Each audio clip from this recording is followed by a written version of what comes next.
ఈ పంచాయతీ ఎన్నికలు నిర్వహిస్తేందుకు ప్రభుత్వానికి ధైర్యం సరిపోతలేదు.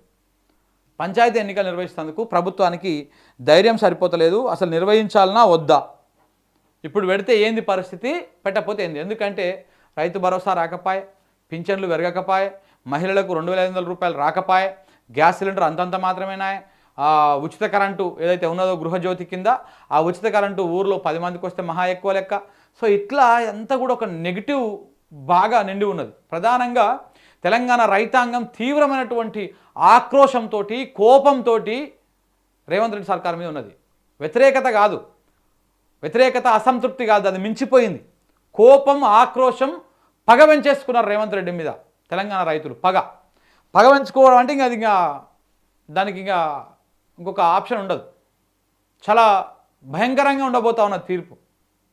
పంచాయతీ ఎన్నికలలో కానీ నెక్స్ట్ వచ్చే ఏ ఎన్నికలలో కానీ ఉండబోతా ఉన్నది. ఇక పంచాయతీ ఎన్నికలలో ఒకవేళ కాంగ్రెస్ పార్టీకి అడగపోయినా కానీ గెలిచిన వాళ్ళు గుంజుకొని ఇది మా వాళ్ళే అని చెప్పుకుంటే చెప్పలేము అది. కానీ ప్రజలు మాత్రం చాలా తీవ్రమైనటువంటి అసంతృప్తులు ఉన్నారు. ఇటు ప్రభుత్వం మీద, అటు స్థానిక ఎమ్మెల్యేల మీద, మంత్రుల మీద, ముఖ్యమంత్రి మీద, ప్రధానంగా ముఖ్యమంత్రి మీద, గవర్నమెంట్ మీద. ఇప్పుడు 100% గవర్నమెంట్ మీద ఆల్మోస్ట్ 80 to 85% వ్యతిరేకత ఉంది. అంటే 100 మంది జనాభాలో ఒక 80 నుంచి 85 మంది ప్రభుత్వం మీద వ్యతిరేకంగా ఉన్నారు. ఈ వ్యతిరేకంగా ఉన్న వాళ్ళు కూడా 50% మంది పగవంచుకున్నారు రేవంత్ మీద పగవంచుకున్నారు. అంటే అంత కోపానికి మించినటువంటి పగ అయిపోయింది అన్నమాట. హే చట్నీ అమ్మ రేవంత్ రెడ్డి అంటేనే ఇక వాళ్ళకొక బూత్ పదం లెక్క, లేకపోతే వాళ్ళకొక ఒక నిషేధిత పదం లెక్క వినపడతా ఉంది ప్రజలకి. రేవంత్ రెడ్డి అనగానే ముఖం అంతా మార్చుకుంటారు, అటు తిప్పేస్తారు ముఖం. ఏ వద్దు, అసలు ఆయన ముఖం చూస్తుంది కూడా ఎవరికి ఇంట్రెస్ట్ వస్తలేదు టీవీలలో కానీ ఏడ కానీ. ఇగో ఆ రేంజి వెళ్ళిపోయింది రేవంత్ రెడ్డి గారి వ్యవహారం.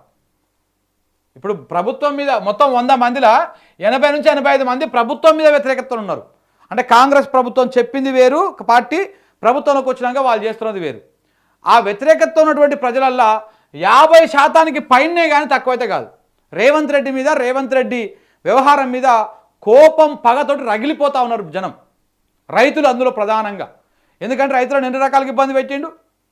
కరెంటు ఇయ్యక ఇబ్బందులు, నీళ్ళు ఇయ్యక ఇబ్బందులు, మందులు చక్కగా ఇయ్యక ఇబ్బందులు, దాంతోపాటు పండించిన పంట కొనుగోలు చేయకుండా కళ్ళాల మీదకి పోతే అక్కడ ఇబ్బందులు, కొన్నటువంటి పంటకు పైసలు వేయకుండా నెల నాంచి అదొక ఇబ్బందులు, బోనస్ అన్ని పంటలకు ఇస్తామని చెప్పేసి గెలిచినాక సన్నోట్లకే అని చెప్పేసి అదొకటి. ఈ అన్నింటికంటే మించి రైతు భరోసా, కేసీఆర్ రైతు బంధు 10,000 ఉన్నప్పుడు ఇచ్చిండు. 10,000 ఎకరానికి.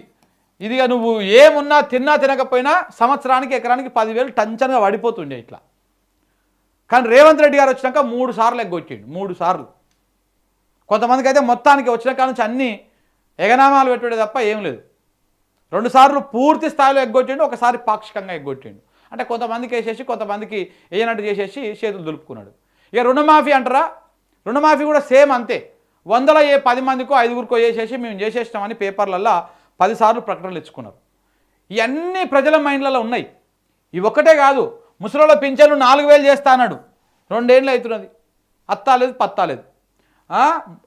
2,500 రూపాయలు ప్రతి మహిళకు, ఇంట్లో ఎంతమంది ఉంటే అంతమందికి ఇస్తాము, అత్త ఉంటే అత్తకి ఇస్తాము, కోడలు ఉంటే కోడలికి ఇస్తాము, 2 కోడలు ఉంటే 2 కోడళ్ళకి ఇస్తాము, అత్తలందరికీ ఇస్తాము అని చెప్పేసి ముచ్చట్లు చెప్పారు. అత్తలు లేరు, కోడలు లేరు, ఎవరు లేరు, ఈ 2,500 పత్తా లేదు, ఏం లేదు, కనీసం దాని గురించి ముచ్చట కూడా లేదు. వాళ్ళు కూడా తీవ్రమైన వ్యతిరేకతలు ఉన్నారు. ఇక గ్యాస్ సిలిండర్లు లేకపోతే కరెంటు, వీటి కూడా అంతంత మాత్రమే. వచ్చినోనికి వస్తుంది, రానోనికి రావట్లేదు. వచ్చినోడేమో 10 మంది, రానోళ్ళేమో 100 మంది. సో ఇట్లా ఉన్నదన్నమాట. ఏ రంగం చూసుకున్నా, ఏ ప్రకారం చూసుకున్నా ప్రజలు తీవ్రమైనటువంటి కోపంతో, ఆక్రోశంతో ఉన్నారు. అందుకే పంచాయతీ ఎన్నికలు పెడదామా వద్దా, పెడితే ఏమవుతుంది, పెట్టకపోతే ఏమవుతుంది. ఇక పెడితే ఇప్పుడు ఈ రకంగా పంచాయతీ ఎన్నికలు పెట్టారనుకో, ఇప్పుడు తీర్పు ఎట్లా వస్తుంది, ఒకవేళ మనకు అనుకూలంగా రాకపోతే పరిస్థితి ఏంటి. అందుకనే ఇప్పుడు నాకు తెలిసి పంచాయతీ ఎన్నికల రేస్ నుంచి బీజేపీ తప్పుకుంటుంది కావచ్చు.